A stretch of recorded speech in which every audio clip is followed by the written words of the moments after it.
کسی نے کیا خوب کہا ہے کہ stress is essential for progress, اور یہ بات ہم پہ اس لیے صادق آتی ہے کہ اس وقت ہم بہت زیادہ اسٹریس یا پریشانی میں سے گزر رہے ہیں، کیونکہ کرونا کی وبا نے پوری دنیا کو اپنی لپیٹ میں لے لیا ہے، اور اس کی یہ دوسری لہر، اس نے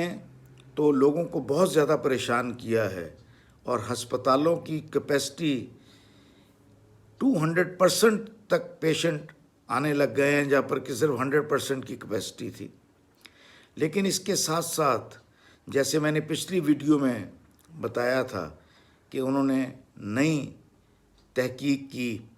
اور یہ ایک اور تحقیق بھی سامنے آئی ہے کہ جس میں یہ بتایا گیا ہے کہ جن لوگوں کو میزلز یا ممپس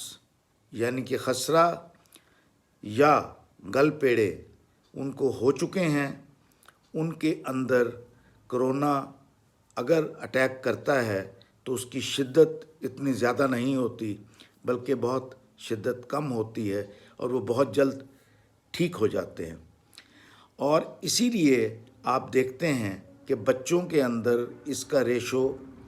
بہت کم ہے، اور وہ صرف زیادہ تر بچے کیریئر سٹیج کے اندر ہی رہتے ہیں، جو کہ اسکول سے ادھر سے وہ وائرس لے کے آتے ہیں، گو کہ انہیں وہ زیادہ ایفیکٹ نہیں کرتا، بلکہ وہ جب اپنے بزرگوں سے ملتے ہیں جن کی کہ قوت مدافعت کم ہوتی ہے، تو ان کو یہ بیماری ہو سکتی ہے۔ کیونکہ بچوں کو لوگ آج کل ویکسینیشن بہت اس کو کرواتے ہیں، ضروری سمجھ کر ریلیجیسلی اس کو کرواتے ہیں، اس لیے ان کے اندر یہ پرابلم نہیں آتا۔ اور وہ بڑے لوگ جن کو کہ بچپن میں یا کسی بھی سٹیج پر ان کو ممپس یا میزلز ہو چکے ہیں، ان کے اندر بھی اس کی شدت بہت کم ہے۔ اور میں سمجھتا ہوں کہ یہ ایک بریک تھرو ہے کہ کیا یہ اینٹی باڈیز جو کہ میزل اور ممپس کی ہیں،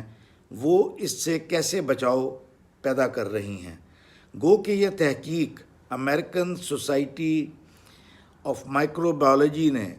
یہ 2-4 روز پہلے شائع کی ہے، اور انہوں نے کافی اس میں ٹرائل کیے ہیں، لیکن پھر بھی ابھی تک وہ لوگوں کا سیمپل کم ہے، اور امید ہے کہ ہمیں نئے نئے انکشافات دیکھنے میں ملیں۔ اور اس کے ساتھ ساتھ ایک خوشائند بات یہ ہے کہ اب کھلم کھلا کئی کمپنیز نے اور کئی ملکوں نے کرونا کی ویکسینز جو ہے اس کو اناؤنس کر دیا ہے، اور وہاں ان کا 60% سے لے کے 95% ان کا افیکٹیویٹی ہے، اور یہ بڑی خوشائند بات ہے، اور امید ہے کہ 1-2 ماہ میں وہ ہماری مارکیٹ میں آ جائیں گے۔ شکریہ۔